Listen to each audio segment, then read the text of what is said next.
Being a human being and having such a powerful brain is a double-edged sword because it benefits you in so many ways in your life. It allows you to do complex math equations. It allows you to generalize objects. So when you see a tree, you can label it tree, and then for the rest of your life, whenever you see another tree, you're able to put that into the categorical box in your mind of tree or plane or apple. So you're able to relate with reality conceptually in your mind, and this gives you so many survival advantages. You can build technology, you can engage in complex social interactions, and you can build your life. And this is awesome. This is how humans have virtually taken over the world, or so we think. But this also causes you a lot of suffering in your life. This ability to create a mental model of reality in your mind then causes you so much suffering, because then you mistake the mental model of reality for actual reality, and then you end up living your entire life in your mind. And everything you relate to, your dog, the food that you eat, your business, your family and friends, you're not actually relating with them like for what and who they actually are. You have all of these preconceived ideas, categories, labels, preconceptions that you have, expectations that you have of how reality is, what you can expect from your business, how much money you can expect to make, where you can expect your customers to come from. So when you create this conceptual, it's almost like a virtual simulation that you're living in. You create this almost virtual reality in your mind, and then you even give yourself a name. You become a character inside this virtual simulation that you call your life. But the problem with this virtual simulation, this mental model that you have about your life, about where you live, the country you live in, the street you live on, the time of the day, your whole schedule. The problem with living your life in your mind is that it starts to make you feel very alienated. You start to feel very disconnected from actual reality.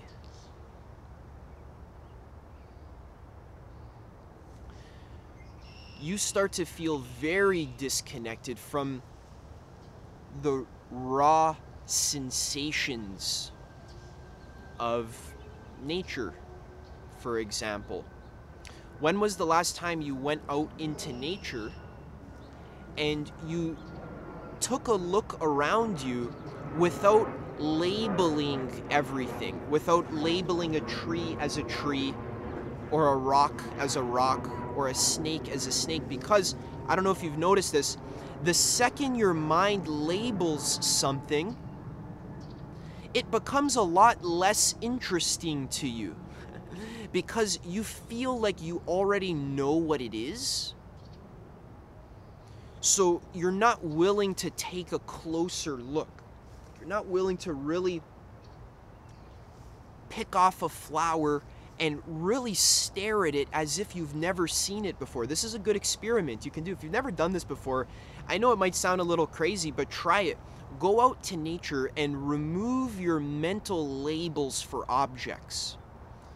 Pretend you've never seen a bird before. You've never seen a bush before.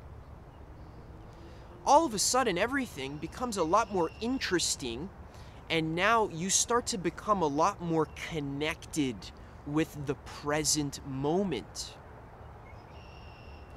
You start to feel like you're actually alive in reality. And this is really what you want. This is what you're searching for. You see, the problem is that when you're living this conceptual life, where your life is like, it's literally an idea in your mind, all of the possibilities that you expect to happen when you go to work in the morning or when you come home at night, your entire possibility space of the whole range of potential experiences that you could have as a human being is so narrowed down by putting reality into these conceptual boxes in your mind, by trying to pin reality down to be one specific way that my priest told me, or that the scientists told me, or that I learned on TV, or that my parents taught me. There are so many examples that we're going to get into of how you conceptualize reality and you put it into a box. What kind of model should I use for my business? What kind of food should I eat? And thinking about it conceptually, like how many grams of protein am I getting? How many grams of sugar are in this thing? So this tendency to like think about reality and relate to it conceptually so much, and what it does is it alienates you from your body first and foremost, and you become like a floating head. This is what my meditation teachers always say to me. They're like, Adam, you're like a floating head. I can tell by the way you walk, by the way you stand. My teacher said to me, he's like, Adam, you have such a powerful mind, but you're totally disconnected from your body.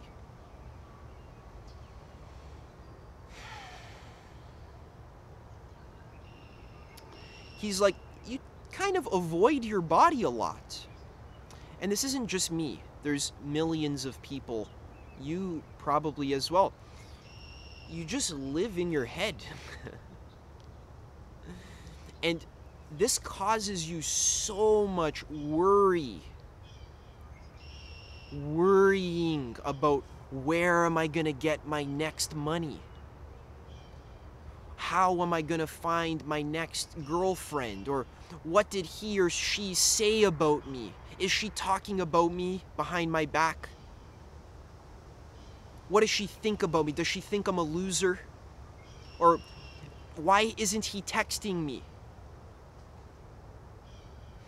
Or, oh, that diet, I need to try this new diet because this is the diet that's going to heal my problems, or it's going to help me lose weight. Oh, I'm so fat.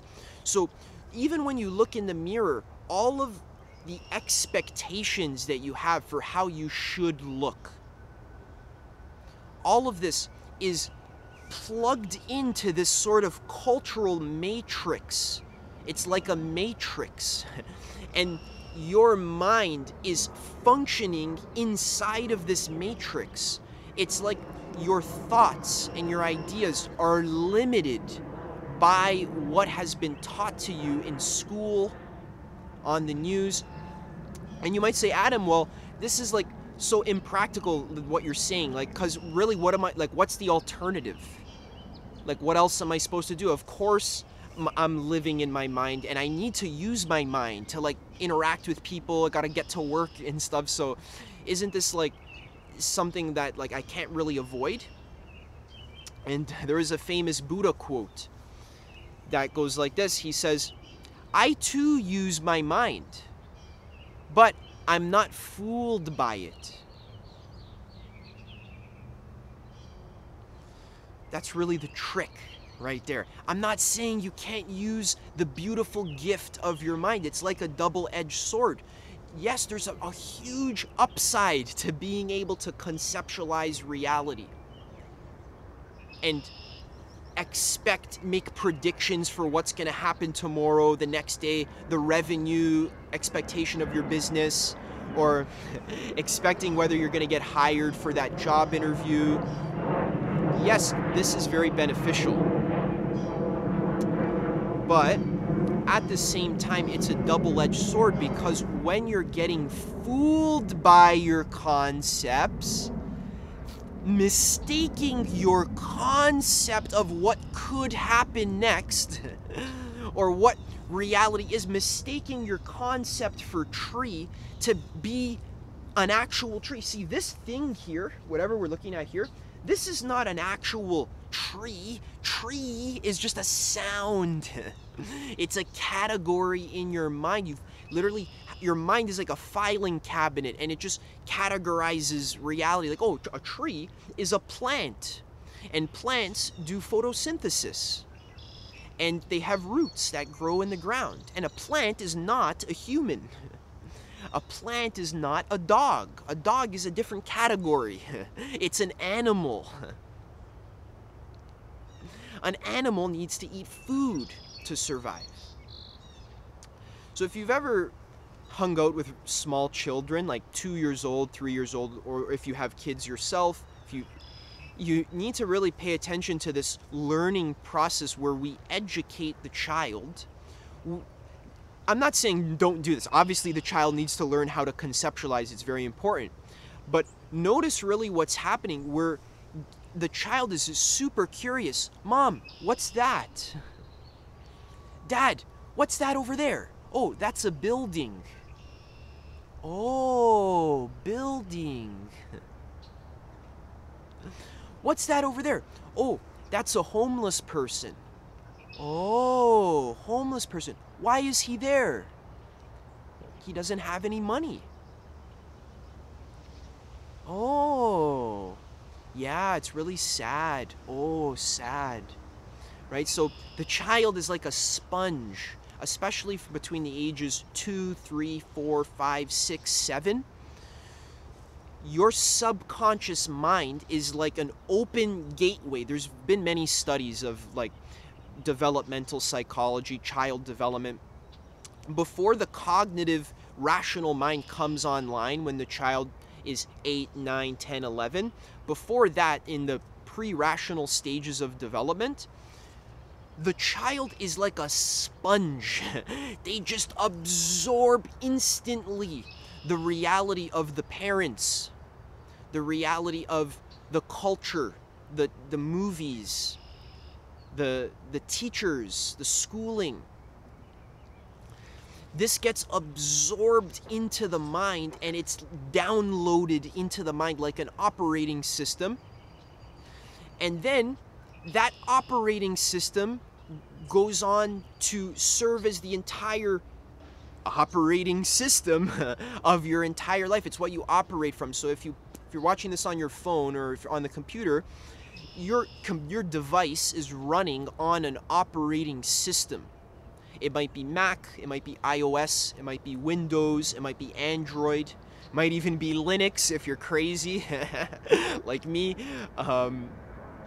Linux sucks, by the way, but that's not true. I'm gonna get a lot of hate for that. But the point is that whatever operating system your device is running on, that limits the possibility space of what you can do on that device. So, for example, on Mac, you can't install certain apps that are only available on Windows. Or on Windows, you can't get those frickin' ads to stop popping up, and, you know, all these advertisements of like Skype and Cortana and OneDrive, all this stuff. It's just like, it's baked into the operating system, and that limits your possibilities for what you can do.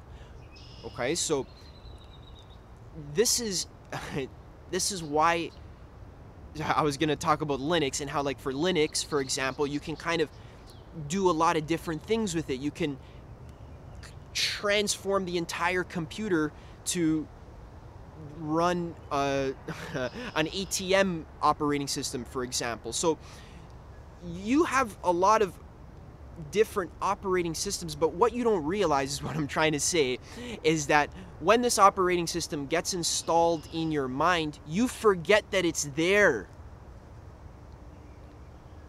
See, like, how much time do you really spend thinking about the operating system that your phone is running on, and thinking about, well, if I wasn't using Android, think about all the other potential ways this phone could be constructed.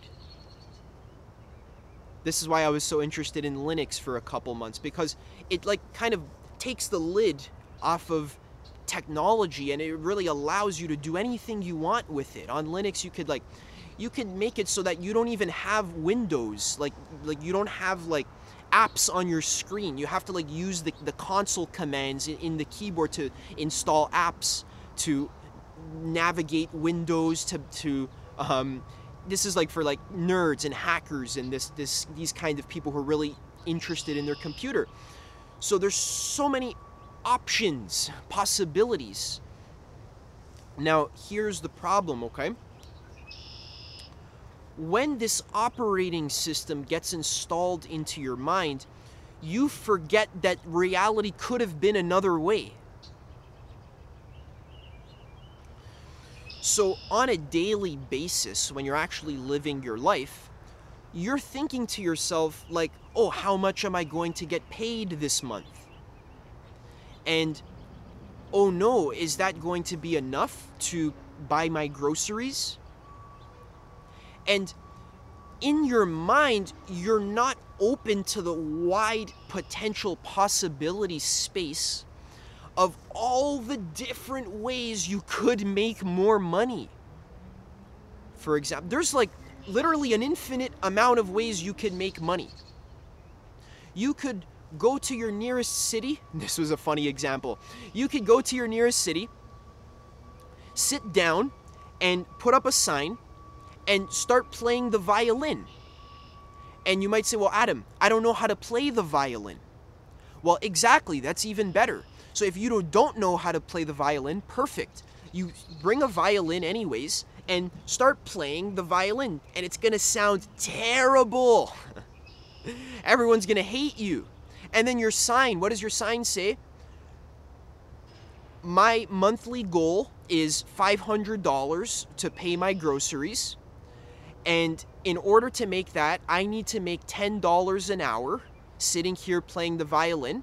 So for as long as I don't meet my hourly goal, I will play the violin. So people are going to pay you to get you to stop playing the violin. So this is just one quirky example that I got from this book, Prosperity Consciousness, by Frederick Lerman. It's an amazing book, but he talks about, like, for making money, for example. One thing that limits people from making more money is that they're not open to all the potential range of possibilities that money could be made. It's so narrow in your mind. You, like, for example, if you have like more traditional parents, they probably think money only comes from a job. You need to get a job. That's the only way to make money. Not realizing that all money is just an exchange of value.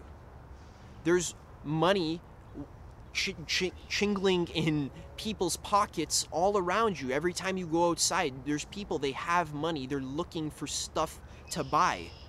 The money's got to go somewhere. Why not open up a channel to allow the money to go to you? By offering something. It could be some entertainment. You can, hey, I'll dance for you for $3 or whatever it is. Or, hey, I'll let you know about a really good restaurant up the street. I'll give you a good tip, but it costs $5 for the tip. A lot of people might say no. Some people might say yes. Maybe you could sell them an object. You can bring, a bunch of interesting decks of playing cards in your pocket. You can sell it. So what I'm trying to demonstrate here is that there is a wide range of potential ways that reality could be structured. And when you're overly conceptual in the way that you relate to your reality, you narrow your options. And this causes you lots of suffering in your life. So this causes you lots of worry about money, for example, not being open to the wide range of possibilities. There's a million different ways that you could think about life. Not just the way of like, oh, I don't have, my job doesn't pay me enough, so now I'm going to be broke.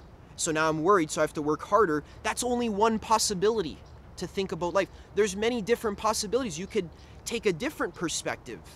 Like, oh, well, maybe I could be more open to receiving new ideas for how I could increase my earnings.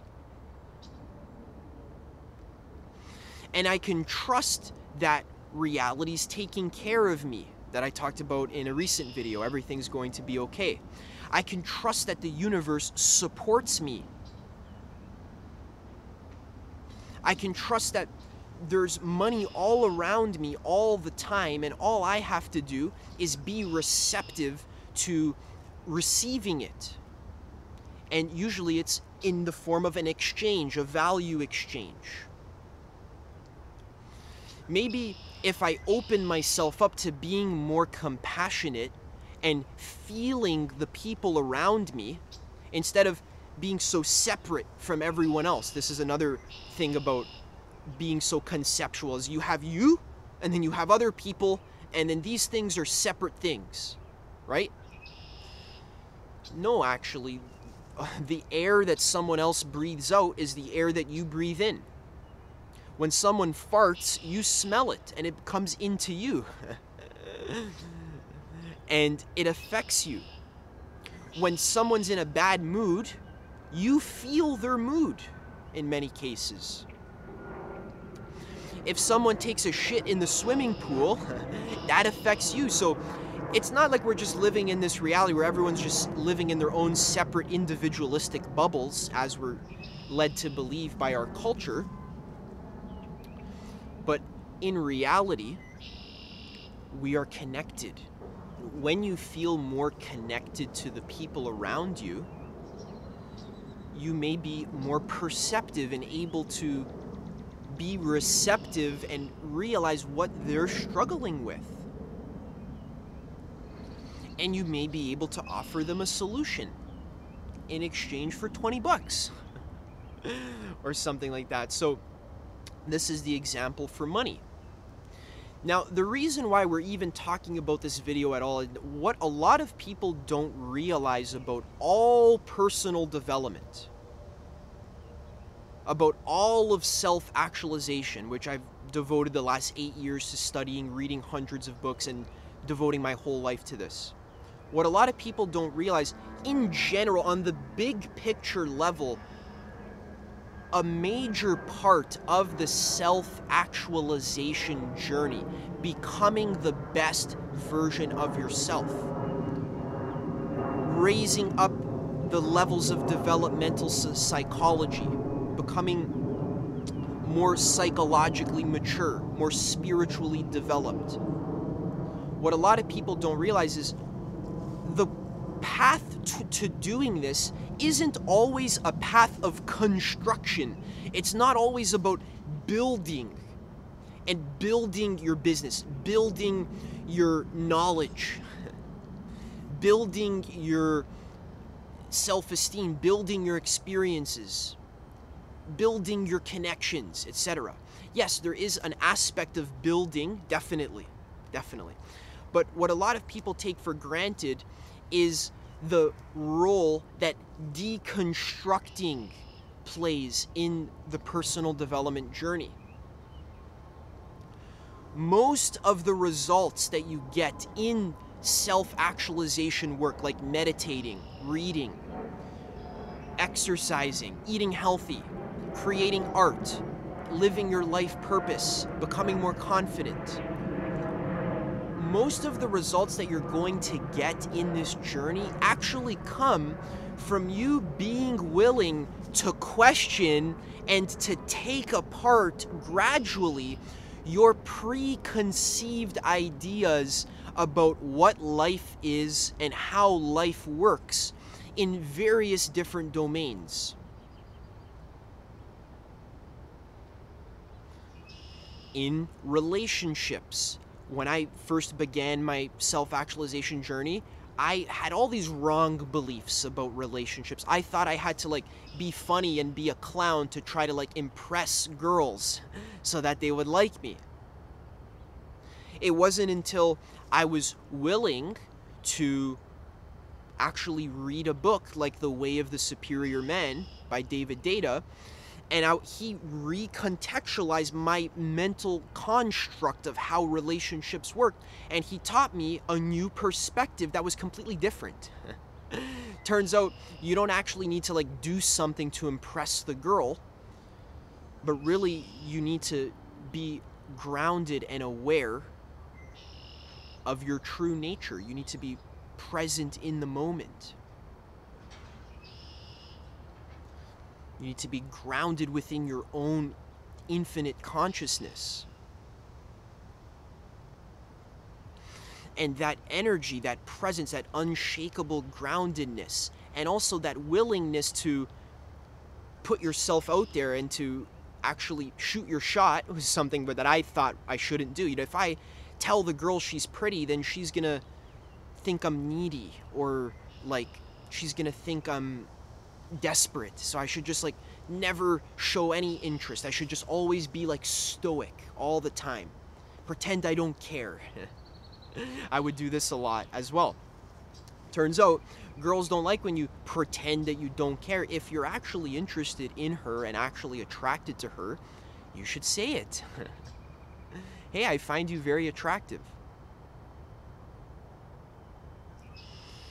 So it was my willingness to recontextualize my mental model, my willingness to let go of the old way of thinking about this subject, and learning from a mentor. I didn't just read one book about dating, I read 5 books. I actually read like 3, maybe 7 or 8 books about dating.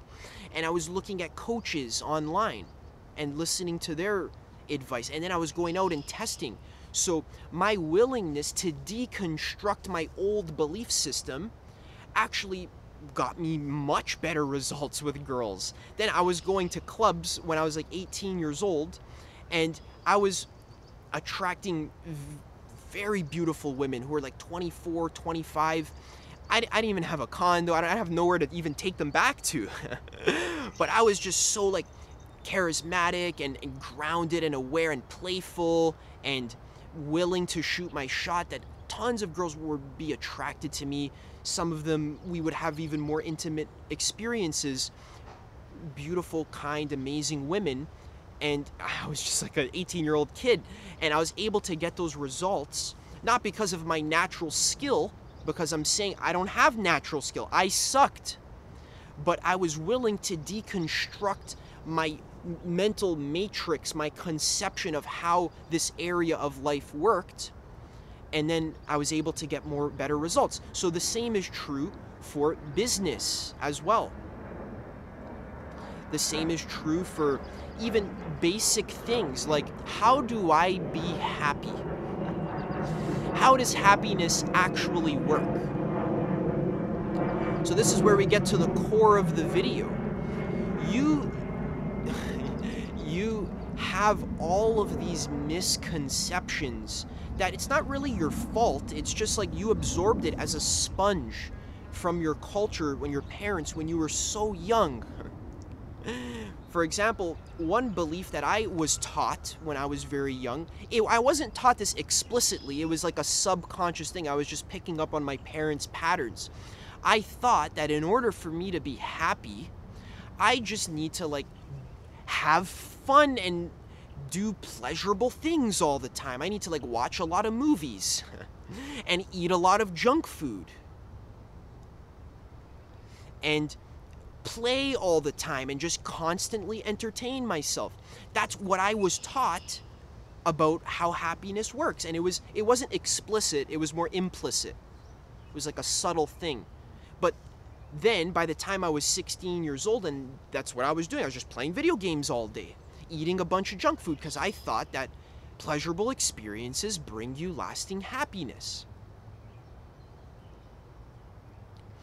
Turns out I was deeply depressed, extremely unconscious, extremely low in my self-esteem. I hated myself and I hated my life and I was angry all the time.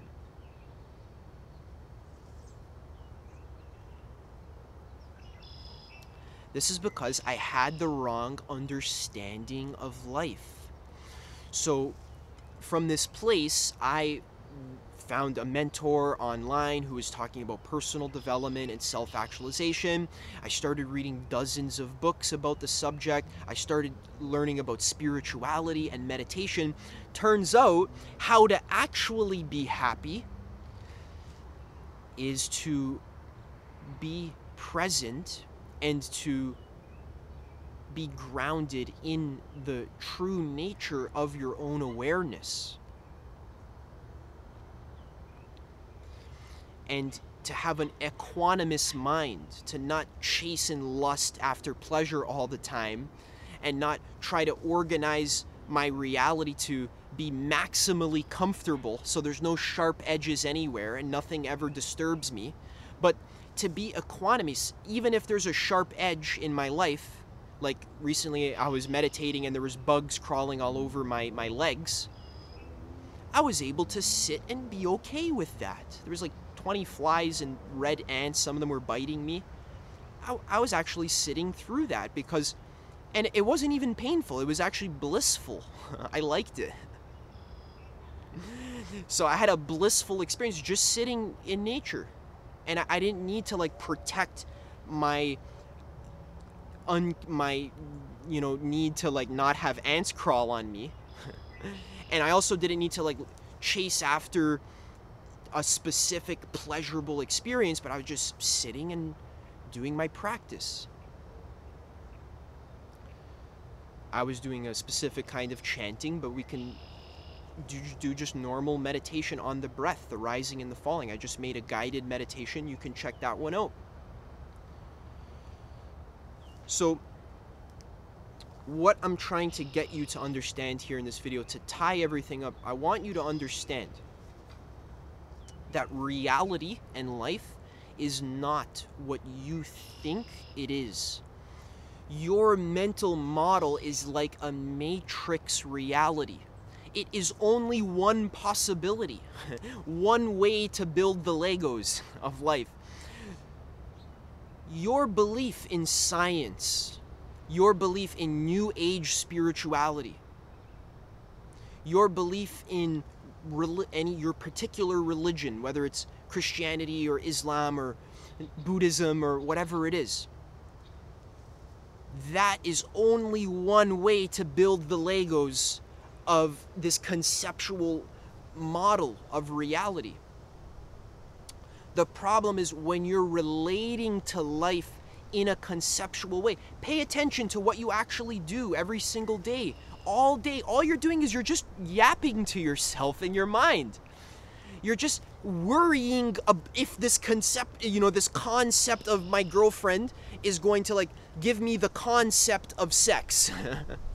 Or if like the concept of my business is going to get the concept of enough clients so that I can have the concept of enough money so that I can have the concept of happiness.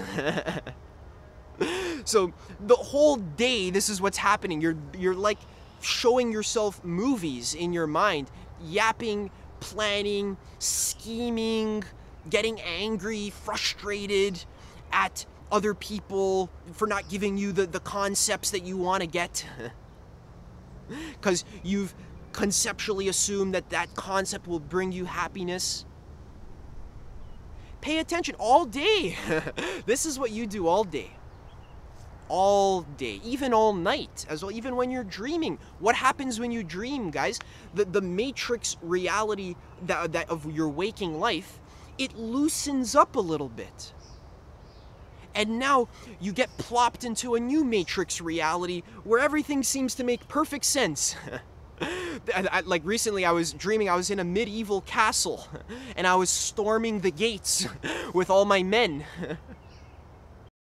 As I was storming the gates, I actually thought that I was actually in a medieval time, and I actually had actual men that I actually need to actually worry about not dying.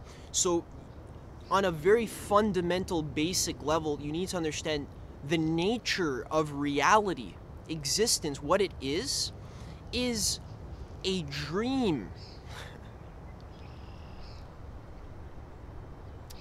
It is a specific combination of emotions, thoughts, concepts, beliefs, convictions, identities, states of consciousness,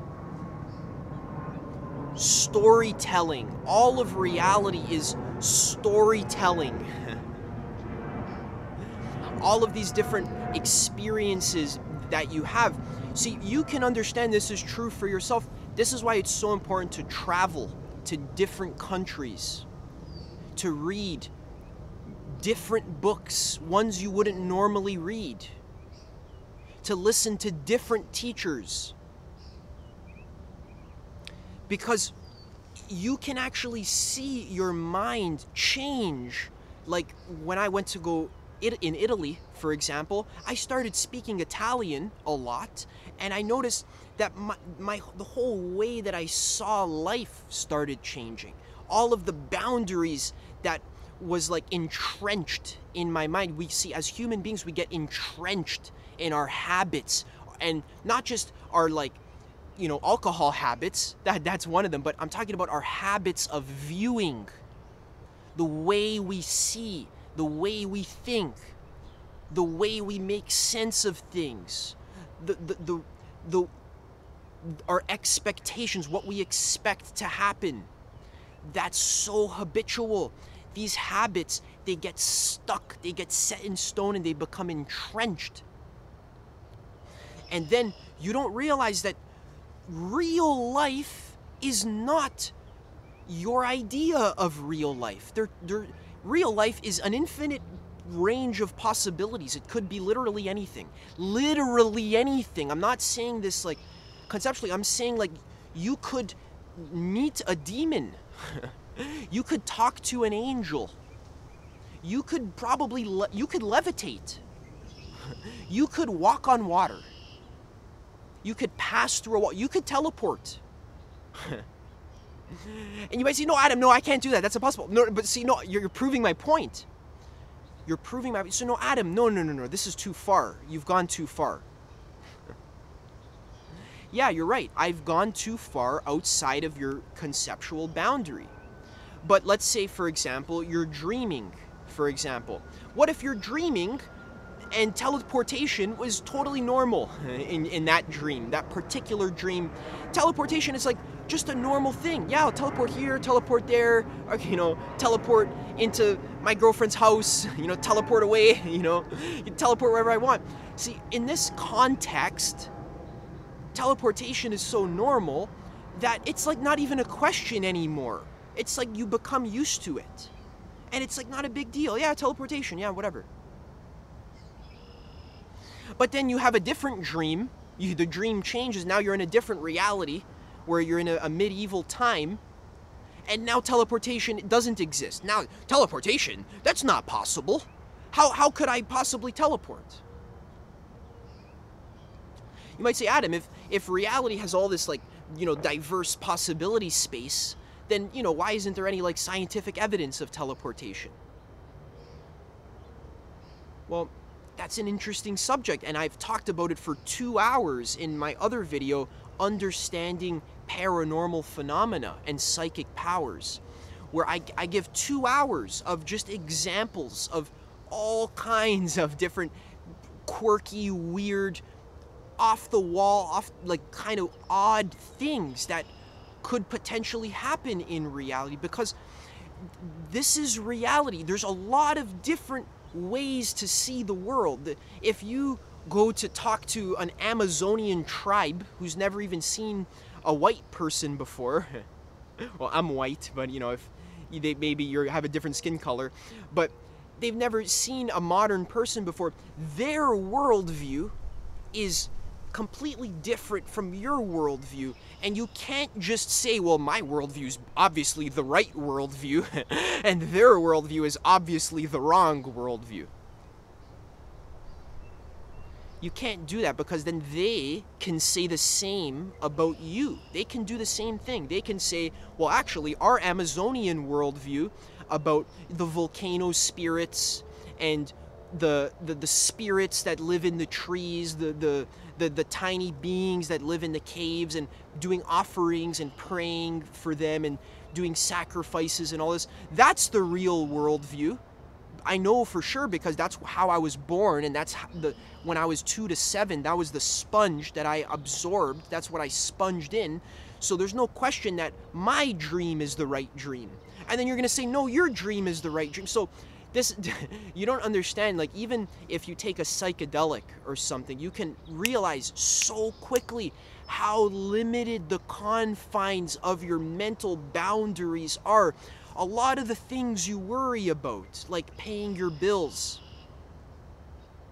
like how to get more sex or more love, how to be more confident, how to be happy, how to self-actualize. A lot of the ideas you have about these subjects are like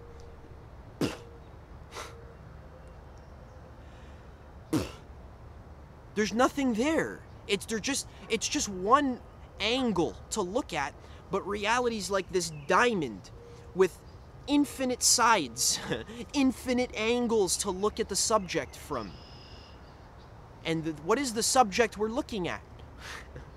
The only subject, yourself. So again, you have this fixed, rigid concept of you, of yourself.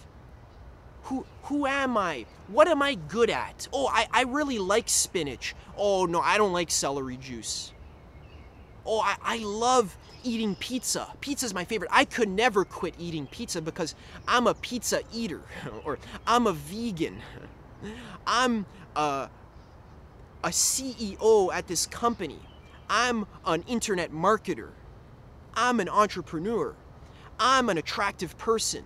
I'm not an attractive person.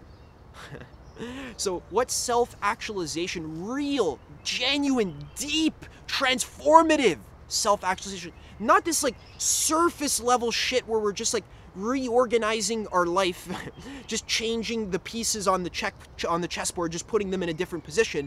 I'm talking about looking at what is the chessboard of life even made of? Asking yourself, are you, not asking yourself like, am I a good person or a bad person? I'm talking about asking yourself like, am I even a person? What is person? What does that mean to be a person? What preconceptions do I have about being a person? Who said I'm a person? Who told me I'm a person? Where is the person of me? If I cut off my arm, am I still a person? Yeah, okay, so a person doesn't have to do with my arm. Okay, what if when I'm dreaming, am I still a person when I'm dreaming? Yeah, I guess so. Maybe I'm a different person. Recently I had a dream I was a black lady. And I was like, the whole dream was just me being a black lady. I don't know what I was doing. So I was a different person. I've had dreams that I was an animal. Do animals think that they're persons?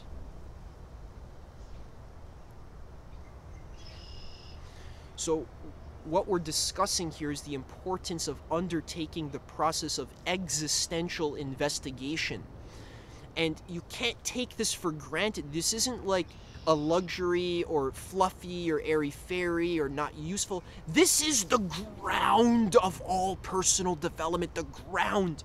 Knowing what reality is. That's the start.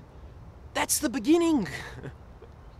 The problem is you're trying to do personal development, but you have all of these preconceptions about what the world is, how the world works, science, religion.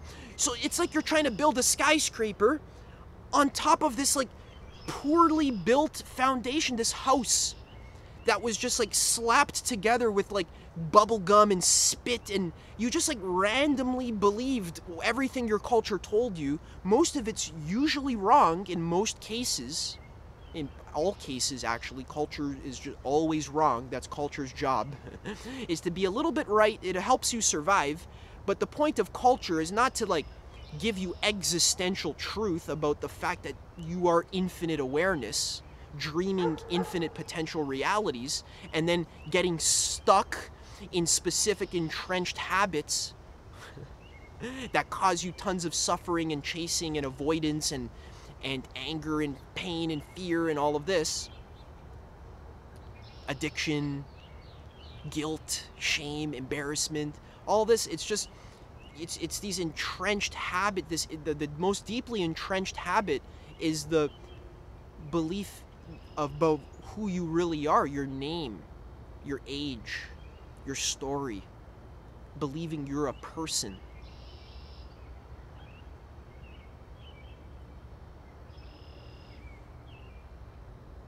So, there's nothing to be scared about here. There's nothing to worry about. All I'm saying is that what real self-actualization and personal development is the process of asking questions about life and being curious, not knowing what's going on around you, not knowing what sounds are, not knowing what taste is, or what the process of seeing is, not knowing what a body is. Because when you don't know, now you're willing to look. The Zen master was debating with a scholar, and the scholar asked the Zen master to teach him about Zen, and the master started pouring both of them tea.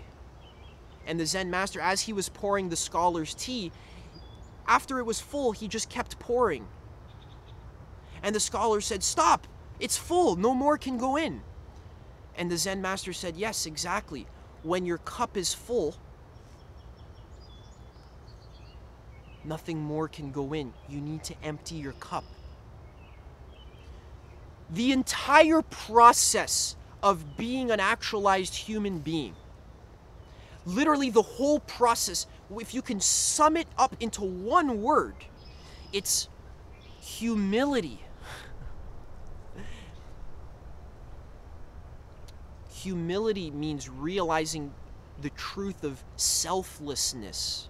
Humility means not knowing. I really, really, really, really, truly don't know anything at all. But that's amazing, because that's now, it's like your life starts fresh. You get to experience the joy of deconstructing, taking apart all of these old, outdated beliefs from culture that aren't even working.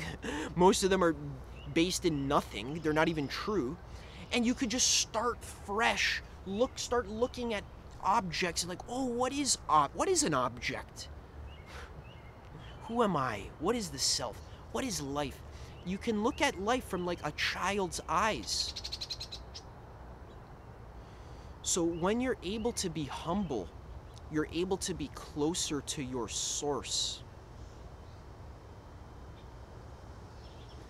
Lao Tzu in the Tao Te Ching, he said, the Tao is like water, because the Tao lays low.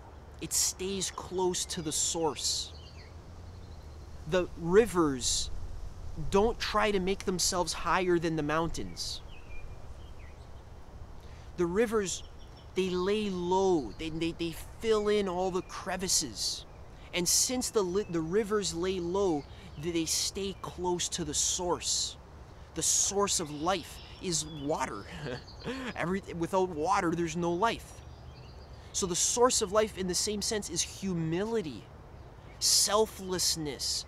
God is so selfless that he or she or it dreams infinite potential realities, infinite ways of being, because God doesn't have a selfish preference. God doesn't care which way reality is. God just wants all of them. Infinite ways, infinite states of consciousness, infinite languages, infinite stories, infinite types of experiences. Hellish experiences, heavenly experiences, boring experiences where you're just like sitting and like browsing through the TV and there's nothing on. It's like, damn, why aren't they playing any shows? There's like nothing on, it's all commercials. God wants that experience because God doesn't care about one particular experience. God wants all of it. Okay, but even this is a concept. Okay? So, a good action step for this video is to meditate. Just, you gotta sit. You gotta pay attention to what is happening now. This mindfulness. Bringing the mind back and back and back and back. When it gets distracted, goes into concept land, bringing it back to what's here. Over time, you will start to see what's really happening in life. And guess what? It's not what you think. Right? Okay. Stay tuned for more videos like this. If you want to come chat with me, put in your email below and I'll send you the weekly Zoom link where we chat live for free on our Sunday calls at 2 p.m. You can ask me any questions you'd like about self-actualization, personal development, all of this. I hope this video was helpful for you. Just really, like, the action step that I'm talking about here is just really pay attention. Just watch your mind. Pay attention to what I'm saying here. Really notice. You're going to fall asleep. You're going to get lost in thinking your life is what you think your life is. Listen to that again. Thinking your life is what you think your life is the source of all your suffering. Because now you're trying to like organize and arrange all of these illusions that don't even exist. It's like you're trying to like rearrange the pieces on this chessboard, but the chessboard isn't even there. It's a hologram. It's a dream. You're dreaming of this chessboard. So all your worries about money and relationships and health and this, it's like the way you're thinking about it is the problem. It's not that the actual thing is the problem. The actual thing doesn't even exist. There is no health problem that you have. I know this sounds, if you're in pain, yeah, of course. And yes, you still need to use your mind. You still need to use your mind in a good way, in a truthful way.